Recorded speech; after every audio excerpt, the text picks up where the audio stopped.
बिहार की 4 विधानसभा सीटों पर होने वाले चुनाव से पहले सियासी हलचल एक बार फिर से तेज हो गई है। लोकसभा चुनाव 2024 में एनडीए के अंदर दरकिनार किए गए राष्ट्रीय लोक जनशक्ति पार्टी के प्रमुख पशुपति पारस एक बार फिर सियासत की केंद्र में आ गए हैं। बिहार बीजेपी के चीफ दिलीप जायसवाल ने गुरुवार को पारस के पार्टी दफ्तर जाकर मुलाकात की। दोनों नेताओं के बीच बहुत देर तक बातचीत हुई। इससे सियासी गलियारों में चर्चाओं का दौर शुरू हो गया है। बता दें कि पिछले हफ्ते ही भोजपुर जिले की तरारी सीट से विधायक रहे बाहुबली सुनील पांडे ने रालोजपा छोड़कर बीजेपी में शामिल होने का फैसला किया। इसके बाद से पशुपति पारस काफी ज्यादा नाराज नजर आए। तरारी उन 4 सीटों में से एक है जिन पर आगामी दिनों में उपचुनाव होने हैं। रालोजपा ने सुनील पांडे के सहारे ही बीजेपी से तरारी सीट पर दावा ठोका था।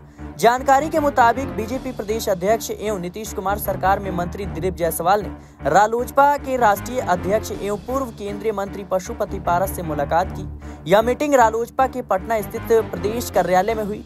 दोनों नेताओं के बीच करीब 1 घंटे की बातचीत हुई। हालांकि इसे शिष्टाचार मुलाकात बताया गया है, मगर राजनीतिक गलियारों में इसके कई मायने निकाले जा रहे हैं। दरअसल इस साल हुए लोकसभा चुनाव के सीट बंटवारे में बीजेपी ने चिराग पासवान के गुट वाली लोजपा रामविलास को तरजीह देने का काम किया और 5 सीटें दे दी, जबकि उनके चाचा पशुपति पारस के गुट वाली रालोजपा को एक भी सीट नहीं मिली। इसके बाद पारस ने नरेंद्र मोदी कैबिनेट से इस्तीफा दे दिया।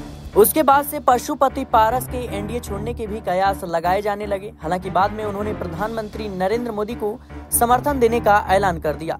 बिहार में अगले साल विधानसभा चुनाव होने हैं। इससे पहले पशुपति पारस एनडीए में अपनी जगह फिर से हासिल करने में जुटे हुए हैं, ताकि सीट बंटवारे में उन्हें सम्मानजनक हिस्सा मिल सके। इससे पहले बिहार की 4 सीटों तरारी, रामगढ़, बेलागंज और इमामगंज पर उपचुनाव होना है। निर्वाचन आयोग जल्द ही इसकी घोषणा कर सकते हैं। इस उपचुनाव को बिहार विधानसभा चुनाव का सेमीफाइनल माना जा रहा है। पिछले दिनों पशुपति पारस काफी ज्यादा एक्टिव हुए और बीजेपी से तरारी विधानसभा सीट पर चुनाव लड़ने की मांग कर दी। इस सीट से 4 बार विधायक रहे सुनील पांडे उस समय पारस की पार्टी में ही थे। रालोजपा उन्हें ही टिकट देने का मन बना रही थी, मगर हाल ही में उन्होंने रालोजपा को अलविदा कहकर बीजेपी में शामिल करना उचित समझा। उनके बीजेपी के टिकट पर उपचुनाव लड़ने की संभावना बताई जा रही है। फिलहाल के लिए इस रिपोर्ट में इतना ही। देश और दुनिया की तमाम खबरों के लिए बने रहना नेक्स्ट 9 पॉलिटिकल बाइट के साथ।